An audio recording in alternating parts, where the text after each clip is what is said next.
18명이 이제 오하이오에서 선거인단이라고 하셨잖아요. 네. 근데 그 사람들이 자동적으로 이제 뭐 트럼프가 만약에 앞섰다 그러면 트럼프가 지정한 사람들이기 때문에 가서 찍을 것이다. 그래서 미국 선거 우리나라 정서를 보면 선거운동 역사상 그게 다 다른 사람 찍는 경우는 없습니다. 과거에 간혹 한 명 그렇게 있었는데 네. 지금은 거의 뭐 자동 시스템으로 바뀌어가지고요. 네, 네. 그렇게 하고 최근 한 4, 50년 동안에 네. 오하이오 주에서 이긴 사람이 다 대통령이 당선됐습니다. 네. 그래서 네. 혹시 미국 대선의 어떤 풍향계를 알고 싶으면 네. 미국 전체의 어떤 지지율, 오바마와 네. 바이든을 비교할 게 아니라 네. 오하이오 주 하나만 놓고 봤을 때 네. 오히려 더 정확하게 예측할 수 있다. 오하이오 주에서 이기는 사람이 이겼다 뭐 그런 것도 있었죠. 예, 항상 그래 왔죠. 최근 4, 네, 50년 네, 동안에. 네. 그래서 지금 현재 바이든이 한 약 2% 정도 앞서고 있습니다. 오하이오 주에. 네. 네.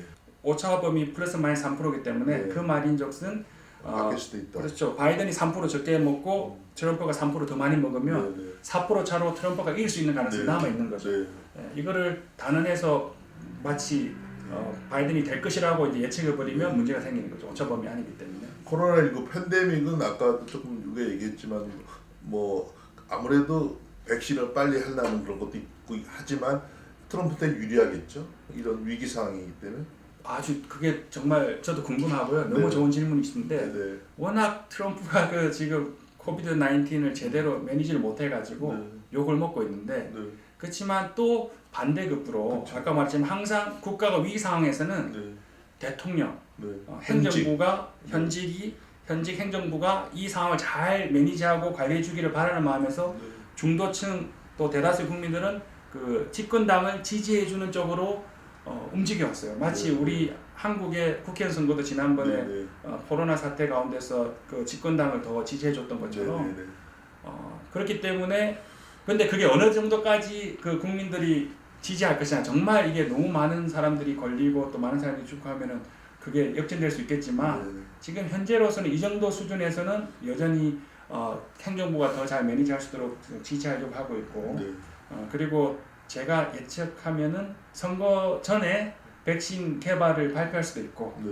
또 지금 경제가 지금 굉장히 이제 어려워지는 국면으로 이제 바뀌었거든요. 미국 경제가 어떻게 보면 또 그 자금을 풀어가지고 네. 또 경기 부양을 또 정부에서 할 수 있고 어쨌든 코로나 이 사태를 통해서 트럼프 행정부는 또 선거 유리하도록 만들어 갈 거라고 예상합니다. 뭐 국내적으로 그렇고 국제적으로도 뭐 중동에서도 열심히 또 외교하고 그런 것 같더라고요. 네.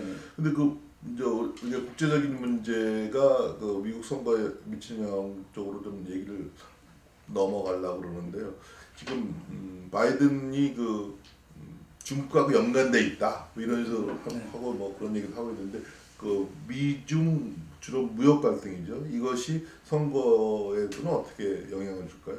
아주 좋은 질문이십니다. 네, 정말 그 미국 사람들은 네, 옛날에는 그 중국에 대한 호감이 있었어요. 네, 네, 근데 지금은 중국에 대한 반감이 거의 70%까지 올라가 있습니다. 네, 네, 그래서 지금 민주당 행정부든 공화당 행정부든 어느 당에서 대통령이 나오든 중국이랑 좀 세게 좀 상대해주고 세게 중국을 좀 몰아붙일 수 있는 그런 리더를 원하는데 그것만 봐도 트럼프가 훨씬 그 중국을 세게 몰아붙이는 입장에 서 있거든요. 그리고 조 바이든은 이제 말로는 우리가 중국을 이제 계속해서 뭐 대만이나 홍콩 문제라든지 인권 문제라든지 이런 티베트 위구르 그 네, 네. 소수민족 문제라든지 또 무역 관계 속에서 또 세게 할 거라고 얘기는 하지만 네. 제가 알기로는 한번 확인해 봐야 되겠지만 조 바이든 아들이 그 중국과의 그 사업이라든지 그 뭐 투자 관련해 가지고 좀 어떤 그런 중국 정부에서 좀 서포트하는 게 있는 걸로 알고 있어요. 네. 그렇기 때문에 조 바이든은 중국을 상대로 세게 그렇게 몰아붙이지 못할 것이다. 네. 그리고 조 바이든이 실제적으로 러시아는 아포넌트 적이라고 하지만 네.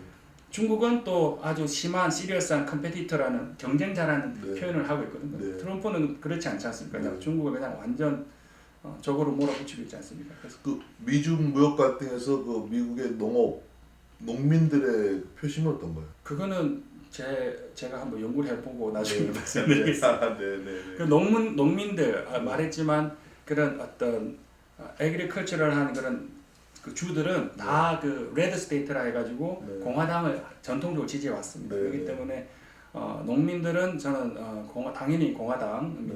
트럼프 대통령을 지지할 거라고 생각합니다. 네. 미국 선거에서 또 중요한 또 쟁점은 뭐라고 생각하세요? 아까도 말씀드렸지만 결국 이번 선거는 투표 참여율입니다. 네네. 바락 오바마 때 네. 거의 95%의 흑인들이 네. 그날 다 일하러 안 가고 네. 그 시간 다 내가지고 투표를 다 했습니다. 네, 네. 오바마를 찍었습니다.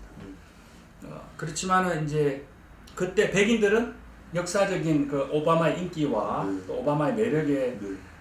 좀 감동한 사람들은 네. 맥케인을 찍으러 가지 않았어요. 네, 네. 그러니까 투표를 하지 않음으로써 네. 공화당을 지지하는 또 보수층 사람들의 일부분이 투표를 하러 가지 않음으로써 오바마가 승리할 수 있었거든요. 네. 네. 그거와 마찬가지로 지난번 힐러리 클린턴이 트럼프한테 질 때도 아까 말씀드렸듯이 그런 민주당을 지지하는 젊은 층 가지 않았어요. 네. 투표하러. 이번에 조 바이든을 찍으러 젊은 민주당원들 그리고 민주당을 지지하는 또 흑인들, 히스패닉, 라틴 계층의 미국인들이 가서 투표할까? 거기에 대해서는 제가 아직 의심이 들기 때문에 네. 트럼프가 아직은 이길 거라고 예상하고 있고요. 네. 그래서 조 바이든이 그래서 흑인 표심을 얻기 위해서 그 부통령 후보를 네. 그렇게 카멜라 해리스를 네. 지정했지만 그 효과가 과연 어느 정도일지는 한번 지켜봐야 될 것 같습니다. 네. 이번에 대법관을 이제 바꾸지 않습니까? 네. 예, 그래서 이제 한 사람이 바꾸는데 그것은 어떻게 영향을 미칠까요? 대법관이 이제 바꾸는데 뭐 반드시 여성이 될 것이다. 뭐 어저께 트럼프가 얘기를 하더라고요. 네. 네. 대법관을 바꾸는 것은 말 그대로 네. 민주당에서는 선거 다음에 바꿔라 뭐 이런 식으로 지명해라 그런 그 주장 비판을 하기도 하고 그러는데. 그러니까 트럼프 대통령이 누구를 또 네. 대법관 네. 후보로 또 네. 지명하는 것에 따라서 훌륭한 선택이면 네. 또 더 많은 사람들이 트럼프를 지지할 수 있는 기회이기 때문에 네. 또 나중에 하라고 민주당에서 네. 얘기하지만 네. 사실 그 대법관 지정은 법과 관련된 거기 때문에 네. 예를 들면은 바락 오바마 대통령이 되고 나서 그 진보적인 대법관 2명을 바꿈으로써 네. 그 동성 결혼이 합법화되는데 5대4로 네. 동성 결혼이 연방법으로 합법화되는 네. 거거든요. 네. 네. 그런 것처럼 중요하죠. 법과 관련된 거지 네. 이번 선거에는 그렇게 직접적인 영향은 없을 거라고 저는 생각합니다. 오바마가 당선되고 난 다음에 가장 실망한 사람이 김정일이었다 그래요. 트럼프랑 바이든하고 이 한반도 정책에 차이가 크게 있을까요? 크게 있죠. 왜냐하면은 우선 프라이어티가 낮지 않습니까? 전통적으로 네. 미국 정부들은 사실은 북한을 그 국가로 인정해주지 않았고 네. 북한 리더 김정일이라든지 최근 김정은에 대해서 네. 그런 어떤 국가의 지도자로 인정하고 정상으로 인정하고 뭐 정상 외교를 하질 않았었는데 네. 정말 세상에서 제일 예측할 수 없는 리더 김정은과 네. 또 트럼프도 예측할 수 없는 그런 인물이지 않습니까? 네. 그렇기 때문에 그런 북미 정상회담이 가능했던 것 같고요. 네. 다시 만약에 조 바이든 민주당 후보가 대통령이 된다면은 아마 다시 전통적인 그런 미국의 외교 행태로 돌아가서 뭐 전략적 인내 이런 거요. 전략적 인내라든지 다시 그렇게 북한을 트럼프처럼 그렇게 인정하고 또 대화하고 하는 거는 상당히 힘들어질 수 있다. 그래서 우리 남북 관계나 네. 북미 관계를 생각했을 때는 트럼프가 한반도의 통일을 위해서는 훨씬 더 적합한 인물이 아닐까 이런 생각도 듭니다. 저는 심지어 김정은도 트럼프가 더 유리하지 않을까 생각하는데 그렇게 생각하세요? 김정은 협상하는 사람하고 하는 게 낫지 않을까? 그렇죠. 그 러브레터도 뭐 보내고 했다고 하더라고요. 네. 트럼프와 김정은 둘은 아주 사이가 좋은 걸로 저는 보이고요. 트럼프가 예측할 수 없지만 그래도 김정은에 대해서는 항상 또 좋게 얘기하고 하는 걸 봤을 때 재선되고 나면 또 다른 무슨 어떤 평화적인 제스처나 세계적 이벤트가 또 있지 않을까 그런. 저는 그 미국이 세계 전략이랄까 미국의 전략이 이제 앞서는 것이 이제 뭐 핵 문제, 핵 포함해서 군사 전략, 또 경제, 금융 뭐 패권, 그다음에는 에너지, 셰일가스 같은 에너지, 그다음에는 IT 패권이라고 있다는데 많은 사람들은 팍스 아메리카나가 이제 무너지는 것이 아니냐라고 얘기하는 사람도 있고 그렇지 않다, 뭐 앞으로 100년을 간다는 사람도 있고 그런데 교수님은 뭐 미국에서 공부도 하셨고 미국 선거도 전공한 사람으로서 그 전망에 대해서 어떻게 생각하세요? 그 전망은 사실 도널드 트럼프가 미국 대통령이 된 이후에 네. 미국 스스로 어떻게 보면은 그 세계 경찰 국가의 역할이라든지 네, 네, 네.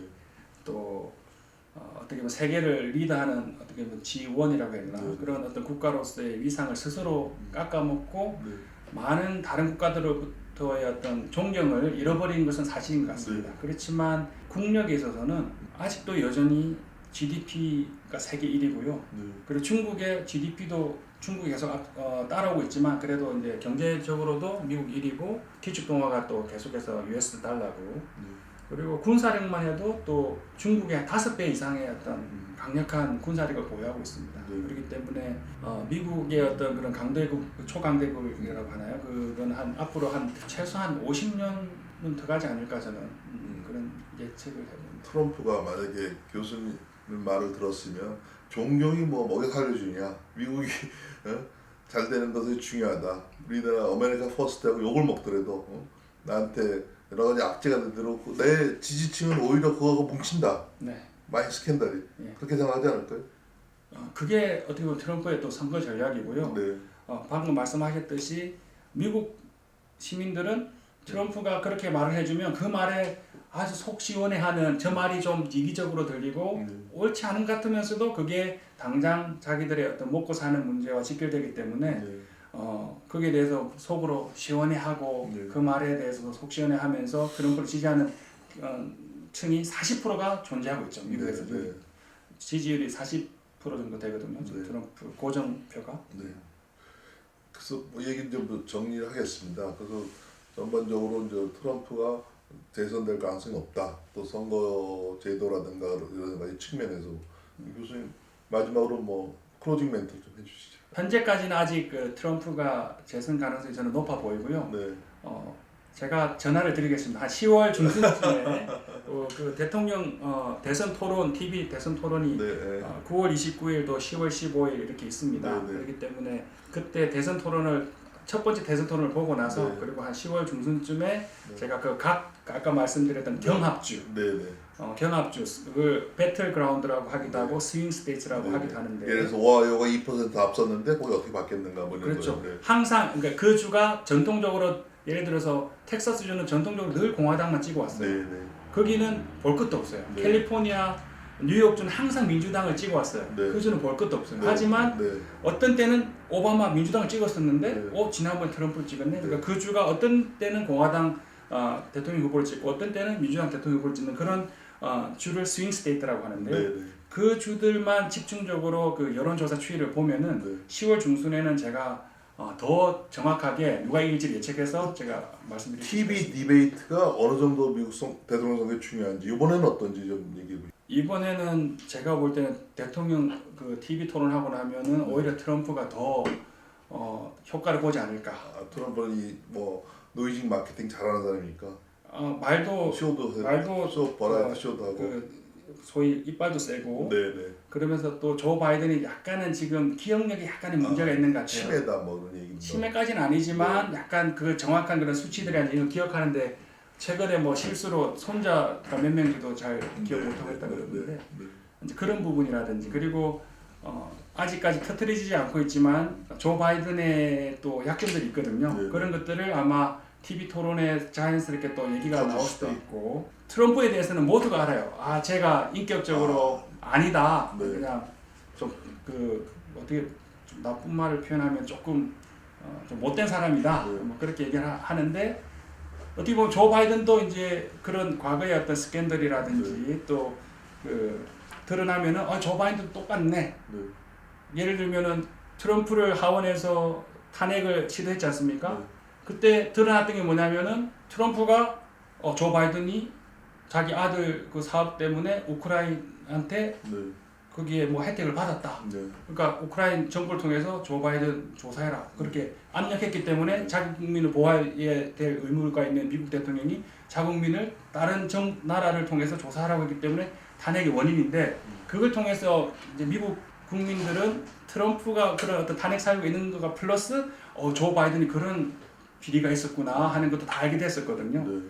그런 의미에서 TV 대선 토론을 하면은 결국 조 바이든의 어떤 그런 약점이나 과거의 어떤 부족한 부분들이 드러나고 결국 아까 드렸듯이 아이고 다 똑같네. 에이 그냥 네. 투표 안 해. 조 바이든 찍으려고 가려고 했는데 안 찍어 하는 네. 그런 사람들이 더 늘어날 가능성이 높다고 생각됩니다. 그러니까 트럼프는 뭐 까발릴 거 다 까발리고 그 원래 나쁜 사람인 거 다 아니까. 근데 이제 조 바이든은 그런 것이 많이 드러났고 근데 여담인데 지난번에 힐러리랑 그 트럼프가 할 때 저 힐러리가 자기 모든 걸 드러내겠다고 예. 그 벌거벗은 사진을 이렇게 벌거벗은 대중 앞에 나타난 사진인데 그게 가짜 사진이죠? 그거 뭐 처음 보세요? 저는 몰랐는데. 그랬어요. 네. 아마 가짜 사진 같아요. 일단 뭐 장시간 감사합니다. 네. 네, 고맙습니다. 네, 감사합니다. 네.